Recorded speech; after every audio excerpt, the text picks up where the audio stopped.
Our focus remains on the successful prosecution of Cindy Rodriguez. We owe it to Noelle. We owe it to our community to seek justice in this case. And we are determined to do just that. Breaking news this afternoon in the renewed search for a missing Everman boy. Law enforcement officials just announced human remains have been found at the former home of the 6-year-old Noelle Rodriguez Alvarez. Thanks for being with us here at 4 o'clock this afternoon. I'm Jason Wheeler. Investigators have been digging at the Wisteria Lane property for several days again. Noelle's mother, Cindy Rodriguez Singh, is already charged with capital murder in this case, and just last month she was found incompetent to stand trial. Our Brittany Costello joins us from Everman this afternoon with an update on these new developments. The remains are at the Tarrant County Medical Examiner's office for identification. Police say this time around they had equipment and expertise that went beyond the capabilities of the last search. They would not go into detail on where and in what condition the remains were found. FBI and investigators spent the last 3 days searching the property where 6-year-old Noelle Rodriguez Alvarez lived with his mom and siblings. Our camera caught them digging through dirt near where the family stayed in the red shed, but investigators also tore up a patio. Noelle was last seen in October of 2022, and after that, his mother, Cindy Rodriguez Singh, fled to India with her husband and other children. Rodriguez Singh was extradited back to the United States last year. She is charged with capital murder in her son's death, though up to this point, there has been no body found. Just last month, she was found incompetent to stand trial. Longtime neighbors like Mike Ford say he hopes the remains are the little boys, so he can finally get some rest. I hope it's that little boy so they can get some closure for that young man. To be buried like garbage and to be forgotten, that is sad. While we wait for an identification, the Tarrant County District Attorney says he believes this new evidence will support the case against the boy's mother, Cindy Rodriguez Singh. What's next for her tonight at 6? In Everman, I'm Brittany Costello. We are also working to learn more details about a homicide investigation in Dallas. Our sources say that a woman's body was found inside a freezer Sunday afternoon at a South Oak Cliff home. We're told officers were called to a vacant house on Georgia Avenue, and there they found the body of 27-year-old Maria Murray. The medical examiner's office will now determine her cause of death. So far, no one has been arrested for that. A warning from Tarrant County health officials this afternoon after the first mosquitoes of the year have tested positive for the West Nile virus. Tarrant County Public Health telling WFAA the positive samples were found in Fort Worth, Grand Prairie as well. During routine trapping and testing. The discovery marks the official start of the 2026 West Nile season now in Tarrant County. Officials warn that West Nile activity typically increases between May and October as warmer weather moves in. Although no human cases have been reported yet this year, cities may soon begin mosquito treatments to try to prevent the virus from spreading. You should note symptoms include a fever, headache, body aches, fatigue, and occasionally a rash. A more serious infection can, in rare cases, lead to death. Health officials say prevention is key, though, so make sure that you use insect repellent, wear long and loose clothing, drain standing water, and limit your outdoor time between dusk and dawn. It is nasty stuff, and, mosquitoes just in general. And I'm one of those people they like. I don't know if you are. Oh, yeah. Oh, yeah. Okay. Oh, yeah. There's just a certain something that some people have, and then you're around other people who don't get any of it. I was reading research, they love like bitterness. Yeah, apparently. So that's why we're magnets. They're not really attracted to the whole sweet loving thing. They want the bitter. That's got to be backwards. That's what it is. That's got to be totally wrong. You know what? Today, What? it's nice. I like the sunshine. It hasn't been bad. What was the temperature? I don't know. That's your job. Let's take a look. 90 something? Are you going to be surprised by No, this? it was in the night. It was Okay. I'm just joking. 89's not bad. No, it's not bad. No, just joking. It's in the 90s today for many locations. We're in the upper 80s right now at our WFAA studios. South winds at 15. There's a 90. I told you.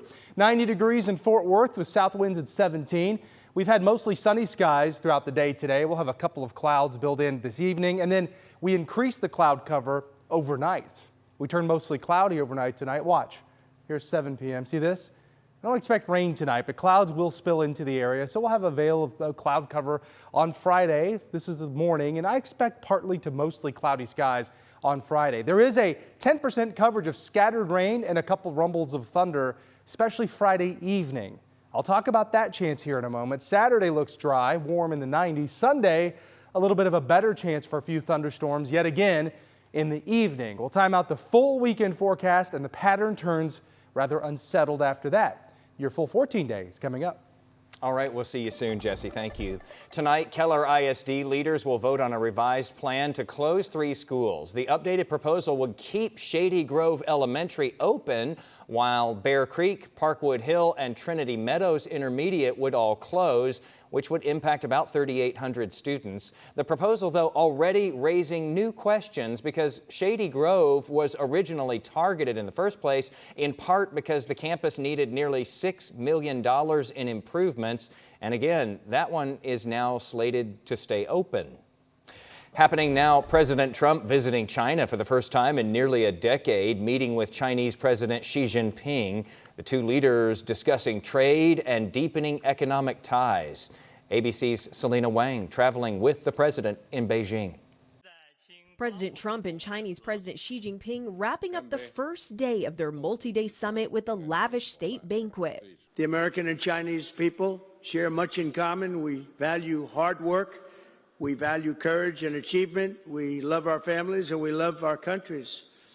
Together we have the chance to draw on these values to create a future of greater prosperity, cooperation, and happiness. Earlier in the day, the president praising the Chinese leader as they sat at the negotiating table. You're a great leader. Sometimes people don't like me saying it, but I say it anyway because it's true. Xi calling for a closer relationship between the two countries. We should be partners, not rivals. A White House official saying Trump and Xi had a good meeting, discussing ways to increase economic cooperation, end the flow of fentanyl in the U.S., and let American companies further into Chinese markets. According to Chinese state media's readout, Xi delivered a warning to Trump on the issue of Taiwan, which China sees as its territory, but the U.S. does not, saying if handled poorly, the two countries will clash or even come into conflict. Meanwhile, with the Iran war looming large over these talks, Iran says China plays a key role in its security position in the Strait of Hormuz. China is one of Iran's closest allies, buying more Iranian oil than any other country. The White House saying the two sides agreed that the Strait of Hormuz must remain open to support the free flow of energy. The current standstill has sent global oil prices skyrocketing. And Friday will include another round of talks. The White House says the two sides will discuss trade, investment, as well as artificial intelligence. As for future discussions, President Trump says he's already invited Xi Jinping to visit the White House in September. Selena Wang, ABC News, Beijing. Governor Abbott is pushing a new statewide public safety proposal now that would create a state prosecutor position, expanding oversight of local district attorneys around the state. The governor announced the effort in Austin alongside Republican lawmakers and law enforcement leaders. The governor says the new prosecutor position would help make sure that violent crime cases are prosecuted across the state, especially those against undocumented immigrants. Right now, local district attorneys are the ones who decide which criminal cases move forward. This is something where it's just going to be a new tool to ensure that there will be a level of enhanced accountability for district attorneys across the state of Texas. The effort would also expand the DPS Repeat Offender Task Force into North Texas, Austin, and San Antonio. The proposals are set to go before lawmakers when the next legislative session begins in January. We're just getting started. Still to come here at 4 o'clock. Football fans, get ready to plan your whole season. The schedule release happens today, and the Ultimate Dallas Sports Show crew is talking all about the Cowboys' opponents. We'll get into that. Also, e-bike and scooter injuries are surging, especially among kids, and now some cities and schools are cracking down with new bans and new rules. We'll be right back.